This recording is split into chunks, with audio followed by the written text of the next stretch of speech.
আলোদীপ্ত সংবাদে আপনাদের সাথে আছি আমি ইয়াসমিন সুমনা। রাজধানী সহ দেশের বিভিন্ন স্থানে আজও বৃষ্টিপাত অব্যাহত রয়েছে। এতে অনেক জায়গায় জনজীবন বিপর্যস্ত হয়ে পড়েছে। রাজধানীতে গত রাত থেকে টানা বৃষ্টি হচ্ছে, ফলে গ্রিন রোড, তেজতুরি বাজার, পান্থপথ, মণিপুর, বসুন্ধরা আবাসিক এলাকা, ধানমন্ডি ২৭, ধানমন্ডি ৩২, মোহাম্মদপুর, বিজয়নগর, কাজীপাড়া, মিরপুর সহ বিভিন্ন এলাকায় জলাবদ্ধতা সৃষ্টি হয়েছে। ভোগান্তিতে পড়েছে কর্মজীবী মানুষ ও স্কুল শিক্ষার্থীরা। আবহাওয়া অফিস জানিয়েছে এই বৃষ্টিপাত আরও ৪৮ ঘন্টা থাকতে পারে। কক্সবাজার, চট্টগ্রাম, বান্দরবান, রাঙামাটি ও খাগড়াছড়িতে ভারী থেকে অতি ভারী বৃষ্টির কারণে ভূমিধসের উচ্চ ঝুঁকির সতর্কতা বহাল রয়েছে।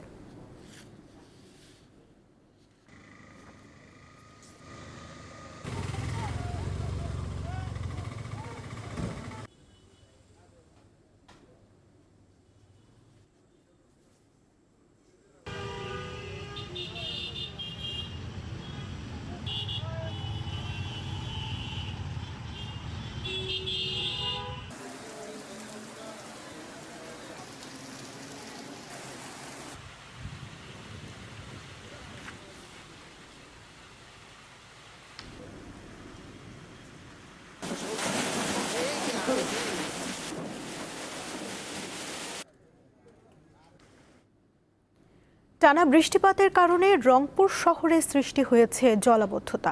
সেখানকার খবর নিয়ে যুক্ত হচ্ছেন সহকর্মী ফেরদৌস জয়। কথা বলবো তার সঙ্গে। জয়, টানা বর্ষণে রংপুর শহরের জনজীবনে কি প্রভাব পড়ছে, বিস্তারিত জানাবেন।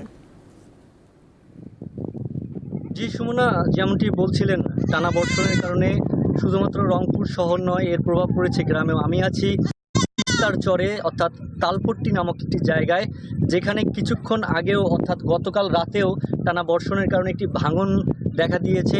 পানি উন্নয়ন বোর্ড কর্তৃপক্ষের পক্ষ থেকে কিন্তু জিও ব্যাগ ফেলা হয়েছে, তবে এই জিও ব্যাগ আসলে পর্যাপ্ত নয়।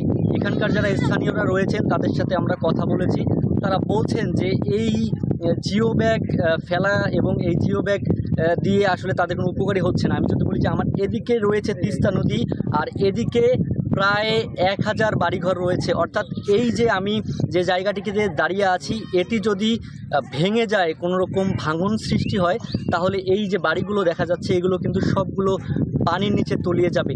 এর পাশাপাশি যদি শহরের কথা বলি, যে গত ৭ দিনে ৮৭ মিলিমিটার বৃষ্টিপাতের রেকর্ড করেছে আবহাওয়া অধিদপ্তর, এবং তারা বলছেন যে আগামী হয়তো বৃষ্টিপাতের কমবে, কিন্তু তারপরেও শহরে জলাবদ্ধতার কিছু কিছু স্থানে সৃষ্টি হয়েছে। এবং রংপুরের যে গঙ্গাচড়া উপজেলা রয়েছে, সেখানকার যে ইকরচলি, চর ইকরচলি, নোয়াখালী এবং আমি যেখানে দাঁড়িয়ে রয়েছি তালপট্টি এলাকা, সেই এলাকার মানুষের কিন্তু দুর্ভোগ অসীম। এবং আশেপাশের যদি চরে আমি খোঁজ নিয়েছি, তারা বলছেন যে এখান থেকে অনেকেই ঘর ভেঙে নিরাপদ আশ্রয়ে চলে গেছেন।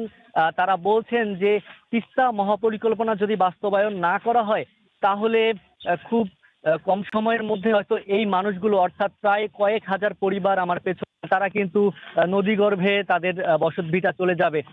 এই ছিল আমার কাছে সবশেষ, সুমনা। রংপুর থেকে জানাচ্ছিলেন সহকর্মী ফেরদৌস জয়। সাবেক স্পিকার ও বিএনপির স্থায়ী কমিটির সদস্য ব্যারিস্টার জমির উদ্দিন সরকার মারা গেছেন। গত রাত ৪টা ১৯ রাজধানীর শ্যামলীর বাংলাদেশ স্পেশালাইজড হাসপাতালে ৯৫ বছর বয়সে তার জীবনাবসান হয়। বার্ধক্যজনিত অসুস্থতার কারণে তিনি ওই হাসপাতালে চিকিৎসাধীন ছিলেন। বিকেল ৫টায় জাতীয় সংসদের দক্ষিণ প্লাজায় তার জানাজা হবে। তার মৃত্যুতে প্রধানমন্ত্রী তারেক রহমান, স্পিকার হাফিজ উদ্দিন আহমেদ এবং প্রধানমন্ত্রী বিচারপতি জুবায়ের রহমান চৌধুরীর শোক জানিয়েছেন। জমির উদ্দিন সরকার দেশের নামকরা আইনজীবী ও রাজনীতিবিদ ছিলেন।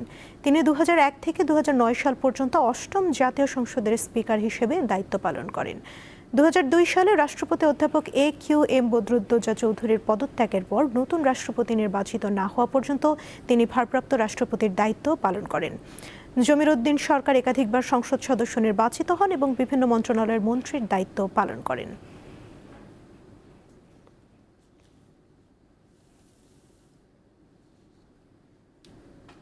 আন্তর্জাতিক প্রসঙ্গ।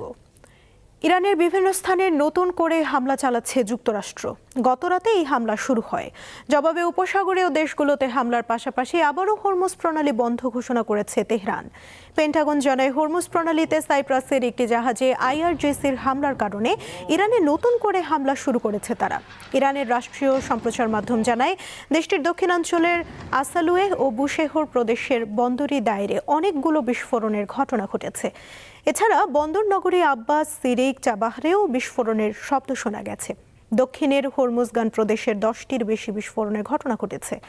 ওয়াশিংটনের হামলার জবাবে জর্ডান, কাতার, কুয়েত ও বাহরাইনে যুক্তরাষ্ট্রের বিমান ঘাঁটি সহ বিভিন্ন স্থাপনায় পাল্টা হামলার দাবি করেছে ইরান। একই সঙ্গে হরমুজ প্রণালী আবারও বন্ধ ঘোষণা করেছে তেহরান।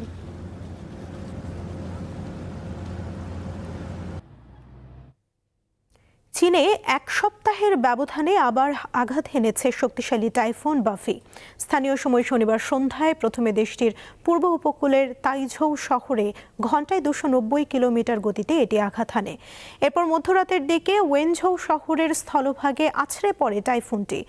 এটি আঘাত হানার আগেই ঝুঁকিপূর্ণ এলাকা থেকে প্রায় 20 লাখ মানুষকে নিরাপদ স্থানে সরিয়ে নেওয়া হয়েছে। ঝড়ের প্রভাবে স্কুল, কলেজ, কর্মস্থল ও পরিবহন সেবা বন্ধ রাখা হয়েছে। বাতিল করা হয়েছে শত শত ফ্লাইট।